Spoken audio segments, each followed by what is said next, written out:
Bonjour à tous, Alex de Clubic en direct, enfin ou presque, depuis le Computex de Taipei. Je vous propose une petite balade au pays du mode PC.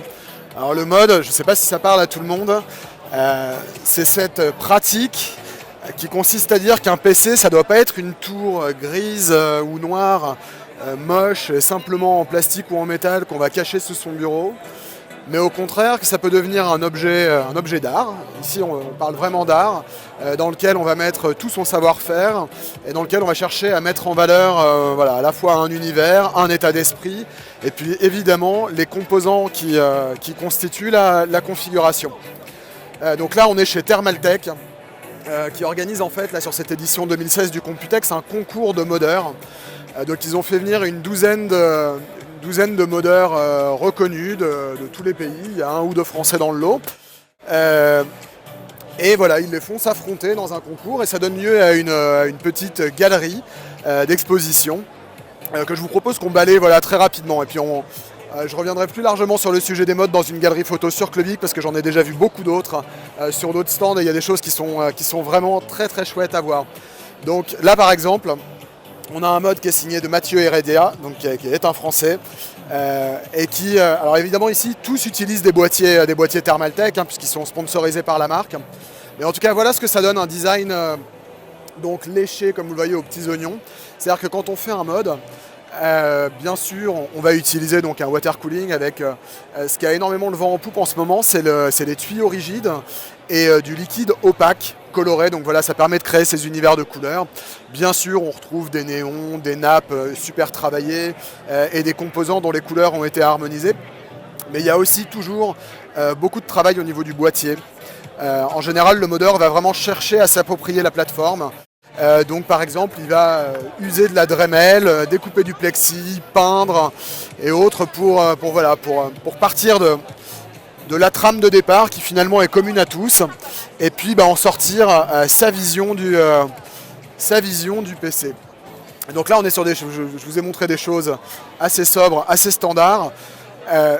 Le mode PC, ça peut aussi donner lieu à des créations un peu plus, alambiquées. Vous voyez là, on a un univers très heroic fantasy avec voilà, donc les réservoirs pour le liquid cooling qui sont mis devant. Et puis voilà, vous voyez un boîtier ici donc qui a un Core X9 qui a vraiment été personnalisé de façon super importante. Alors là, bon évidemment, c'est un peu plus clivant comme config. Là, on revient sur quelque chose d'un peu plus neutre, fait par un modeur britannique. Vous voyez, donc là, on est vraiment sur association couleur, refroidissement liquide, et puis un boîtier apparence extérieure alu, le tout souligné par des néons. C'est considéré comme une valeur sûre dans l'univers du mode. Et là, on arrive sur des trucs. Alors moi, j'adore ces modes-là. Évidemment, c'est compliqué à installer chez soi, à moins que vous ayez vraiment de la place. Mais là, on est sur des travaux qui demandent énormément de boulot.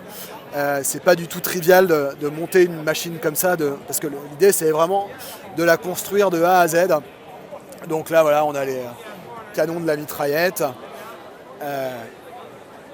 bien sûr les couleurs du modeur, vous voyez que le tout a été soigneusement rayé et tout pour vraiment donner une impression donc, de machine de guerre. Et puis à l'intérieur, bien sûr, on a le PC, puisque l'enjeu c'est quand même que ce soit un PC fonctionnel. Et donc toute l'ingéniosité du modeur va être de se dire, là par exemple, donc on a une espèce de robot à chenilles, ça va être de comment est-ce que j'exploite ces éléments-là en fait pour dissimuler, enfin pas vraiment dissimuler, parce qu'au contraire il faut les mettre en valeur, c'est pour intégrer et mettre en valeur les éléments de mon mode. Donc là vous voyez par exemple que les radiateurs de refroidissement liquide, donc qui sont les très gros modèles avec 4 ventilos, voilà, ils ont été intégrés dans les chenilles. On a un peu le même principe à côté là. Vous voyez par exemple que le réservoir et la pompe sont mis sur le côté. Enfin, on voit que les tuyaux ont été travaillés pour ressembler à des durites. On a des écrans intégrés partout. Enfin, c'est vraiment machine de guerre. Donc là, on en a deux qui sont bien dans le même esprit. On change complètement d'univers avec un mode qui là, il est thaïlandais. Alors je vais essayer de vous le montrer dans son ensemble, qui est en hommage. Évidemment, les puristes auront reconnu à Captain America, dont on voit le bouclier donc, qui est planté à l'intérieur de la structure. Donc là, c'est le boîtier, c'est un Core P5. Il a vraiment été fait par Thermaltake pour les modeurs. Hein. On le retrouve dans, allez, je vais dire au bas mot, 50% des modes qu'on voit sur le Computex là, cette année. Parce qu'il est très pratique en fait. Il a une structure en arrière et puis un grand panneau à l'avant où on peut exposer les composants. Donc là, bah voilà, c'est Ice on Fire. Hein. On est blanc et bleu. Et voilà, toute la config est vraiment à l'avenant. Je passe un peu vite pour que cette vidéo ne dure pas des heures, mais vous voyez là, on a donc le même boîtier, hein, un Core P5, et puis c'est un hommage à Hatsune Miku pour les amateurs de manga. Hop, je continue la galerie rapidement. Vous voyez là, voilà. Tout ça pour moi, c'est des réalisations qui sont super propres. Hein. Tout est léché au poil, mais c'est relativement classique dans l'approche. Merci.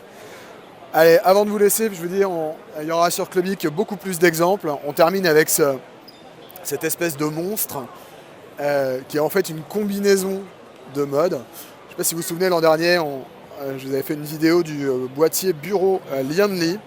Et bien là, c'est le méta boîtier bureau, puisque tout n'est que composants partout, avec des ventilos, des néons, et on a donc en fait l'équivalent de 3 configs assemblés pour faire un bureau.